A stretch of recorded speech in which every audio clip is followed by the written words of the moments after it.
अस्सलाम वालेकुम दोस्तों, welcome back to our channel find Urdu. Wound wound का मतलब है जख्म, चोट, दिल दुखाना।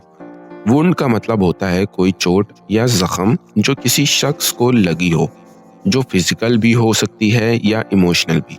अगर कोई इंसान गिर जाए और उसको चोट लग जाए तो उसे वुंड कहा जाता है। इसी तरह किसी की बात से अगर दिल दुख जाए तो इमोशनल वुंड होता है।